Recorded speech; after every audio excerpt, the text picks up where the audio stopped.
Okay guys, so the first thing we want to talk about is the importance of rules and boundaries. Before I was a dog trainer, I was a teacher.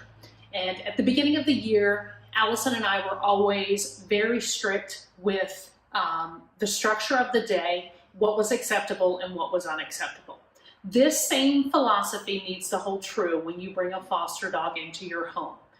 When that dog comes in, regardless if people say it's been good with other dogs, good with kids, good with other people, you have no idea if it is or not, okay? So prevention is key. Prevention is key from dog bites. Prevention is key from the dog getting loose. Prevention is key for the dog jumping up. Prevention is key for peeing in the house. Prevention is key for chewing things that they shouldn't be chewing. So how do we prevent? First and foremost, when the dog comes into the house, it should be wearing a leash and always dragging a leash if ever loose, anytime it is outside of the crate, all right? So we recommend just a 4-foot leash on a martingale collar that the dog drags around.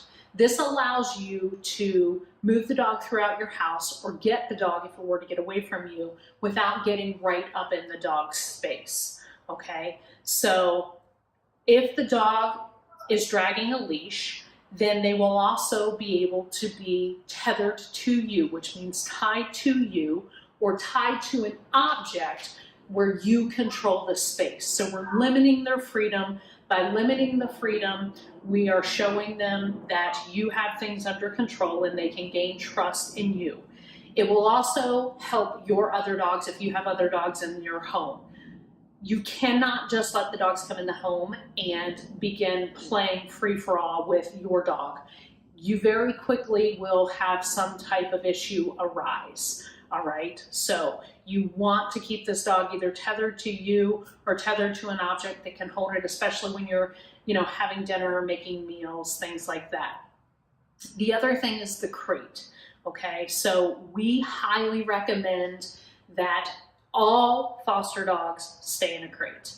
And not only that they stay in a crate at night or when you leave to go to work, but that you basically develop throughout the day, especially for puppies, a 2-hour, 1-hour rule.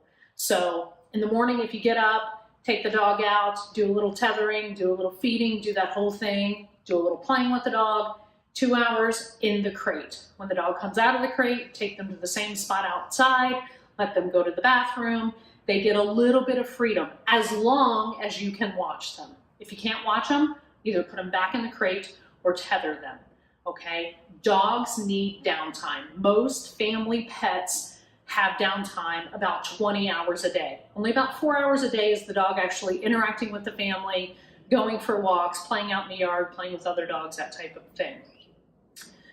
This also, having the dog wear a leash, drag a leash, being tethered, stay in the crate, prevents the dog from getting on things like furniture, your bed. It also helps with the interactions between people, new people, whom many rescues are unsure of, not because they were abused. It's just the fact that mainly during their socialization periods, they were not socialized. And so we need to make sure that these interactions are as positive as possible. If it's a young pup, they most likely are going through some socialization or fear periods. So we want to make sure, again, that they are on a positive note. Prevention is key. Prevent bad behaviors from happening so these behaviors don't become an issue in their new home, and encourage the behaviors that you want through love, affection, and food, toys. Okay, but be sure to limit your affection. Don't get right up in the dog's face. The dog does not know you.